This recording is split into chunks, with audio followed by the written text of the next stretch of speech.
ለመሆኑ ስንቶቻችንን የህብረት ስራ ማህበራትንና የህብረት ስራ ማህበራት አባል የሆኑ ግለሰቦች ሊያከብሯቸው ሊከተሏቸውና ባህሪ ሊያደርጓቸው የሚገቡ እሴቶችን የምናውቀው? የህብረት ስራ ማህበራት ውጤታማ የሆኑ ዘንድ እንደ ማህበር ሊያከብሩትና ሊከተሉት የሚገባ እሴት አለ። ከዛም ዘለል ስንል ደግሞ የህብረት ስራ ማህበራት አባላት በግል ደረጃ እያንዳንዱ አባል ሊከተለው ሊያውቀውና ሊተገብረው የሚገባ የስነ ምግባር እሴት ይኖራል ማለት ነው።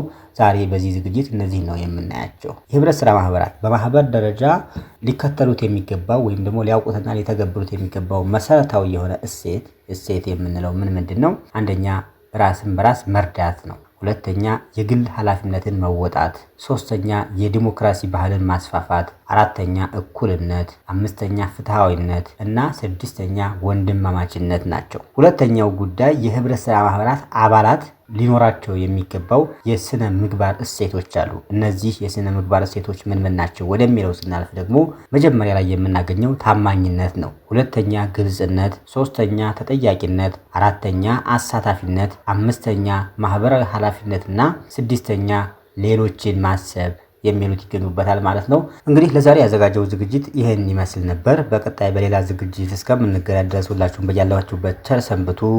ሀሳብ፣ አስተያየት፣ ጥያቄ ካላችሁ በኮሜንት መስጫ ሳጥኑ አለዛም እዚህ እስክሪን ላይ በምታዩት አድራሻዎቻችን ልታደርሱን ትችላላችሁ። በተረፈ በያላችሁበት ቸር ሰንብቱ። እናመሰግናለን አብራችሁን ስለምትሆኑ።